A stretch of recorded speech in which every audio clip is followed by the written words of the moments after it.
हर हर महादेव दोस्तों, एक बार फिर आपका स्वागत है भक्ति वाइब्स चैनल पर। जब दुनिया आधुनिकता में उलझ रही है, तब एक पूजा है जो मिट्टी की खुशबू, आस्था की शक्ति, सूर्य की आराधना का अद्भुत संगम है, छठ पूजा।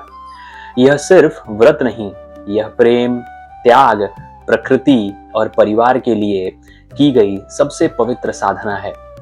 आज हम जानेंगे छठ महापर्व से जुड़ी कुछ महत्वपूर्ण बातों को। छठ पर्व की शुरुआत आखिर कैसे हुई, छठ पर्व किस प्रकार मनाया जाता है, कौन है छठी मैया और क्यों सूर्य उपासना के मौके पर छठी मैया के जयकारे लगाकर उनकी पूजा की जाती है। भारत एक ऐसा देश है जिसको त्योहारों की भूमि कहा जाता है। इन्हीं पर्वों में से एक खास पर्व है दीपावली। 5 दिनों तक चलने वाला यह पर्व सिर्फ भाई दूज तक सीमित नहीं रहता, बल्कि यह पर्व छठ महापर्व तक चलता है। भारत के बिहार, झारखंड, पूर्वी उत्तर प्रदेश, नेपाल इत्यादि जगहों पर मनाए जाने वाला यह पर्व छठ महापर्व के नाम से जाना जाता है। धीरे धीरे यह त्योहार प्रवासी भारतीयों के साथ साथ विश्व भर में प्रचलित और प्रसिद्ध हो गया। नहाए खाए से लेकर उगते हुए भगवान सूर्य को अर्घ्य देने तक चलने वाला यह पर्व एक ऐतिहासिक महत्व रखता है। छठ पूजा का मूल आधार है संतान की लंबी आयु, परिवार की सुख समृद्धि, आरोग्य, धन, उन्नति, प्रकृति और सूर्य के प्रति हमारा आभार। छठ पर्व की शुरुआत आखिर कैसे हुई, इसके पीछे कई ऐतिहासिक कहानियां प्रचलित हैं। पुराणों में छठ पूजा के पीछे की कहानी राजा प्रियवंत को लेकर है। कहते हैं राजा प्रियवंत को कोई संतान नहीं थी। तब महर्षि कश्यप ने पुत्र की प्राप्ति के लिए यज्ञ कराकर प्रियवंत की पत्नी मालिनी को हूदी के लिए बनाई गई खीर दी।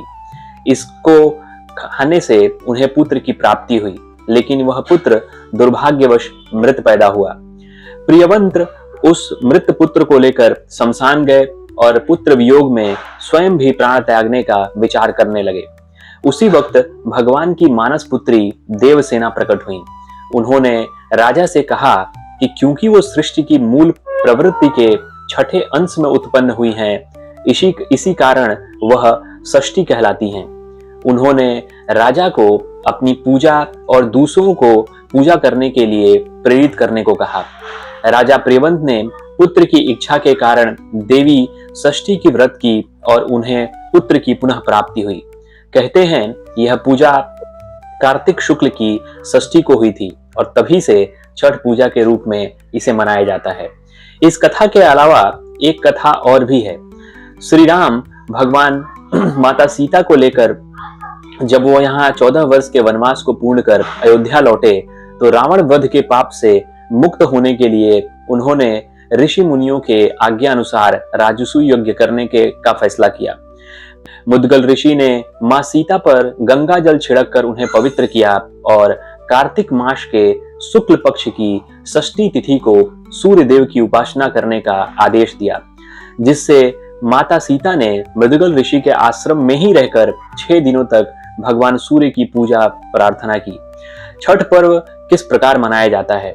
छठ पूजा 4 दिवसीय उत्सव है। इसकी शुरुआत कार्तिक शुक्ल चतुर्थी को तथा सप्तमी कार्तिक शुक्ल की सप्तमी को होती है। इस दौरान व्रत करने वाले लगातार 36 घंटे तक का व्रत रखते हैं। नहाए खाए पहला दिन कार्तिक शुक्ल चतुर्थी नहाए खाए के रूप में मनाया जाता है। सबसे पहले घर की सफाई कर उसे पवित्र बनाया जाता है। इसके पश्चात छठ व्रती स्नान कर पवित्र तरीके से बने शुद्ध शाकाहारी भोजन ग्रहण कर व्रत की शुरुआत करते हैं। घर के सभी सदस्य व्रती के भोजन उपरांत करने के पश्चात ही भोजन ग्रहण करते हैं। भोजन के रूप में कद्दू, दाल, चावल इत्यादि ग्रहण किया जाता है। यह दाल चने की होती है। खरना दूसरे दिन कार्तिक शुक्ल पंचमी को व्रतधारी दिन भर का उपवास रखने के बाद शाम को भोजन करते हैं। इसे खरना कहते हैं। खरना का प्रसाद लेने के लिए आसपास के सभी लोगों को भी आमंत्रित किया जाता है। प्रसाद के रूप में चावल, गुड़, गन्ने के रस से बने हुए पदार्थ, चावल की खीर के साथ दूध, चावल का पिट्ठा और घी चुप। संध्या अर्घ तीसरे दिन कार्तिक शुक्ल षष्ठी को दिन में छठ प्रसाद मनाया जाता है। जिस तरह से सैकड़ों साल पहले से यह पर्व मनाया जाता है, आज भी वही तरीका और परंपरा प्रयोग में लाया जाता है। इस पर्व के लिए जो प्रसाद होते हैं वो घर में ही तैयार किए जाते हैं। ठेकुआ और कसार के अलावा जो भी पकवान बनाए जाते हैं वो खुद व्रत करने वाले या उनके परिजन पूरी साफ सफाई का ख्याल रखते हुए घर में ही तैयार करते हैं। ठेकुआ गुड़ और आटे से तैयार होता है, वही कसार चावल के आटे से और गुड़ से तैयार किया जाता है। इसके अलावा इस पूजा में फलों और सब्जियों का विशेष महत्व है। छठ के लिए इस्तेमाल होने वाले बर्तन या तो बांस के बने होते हैं या मिट्टी के। ये तमाम चीजें इको फ्रेंडली हैं।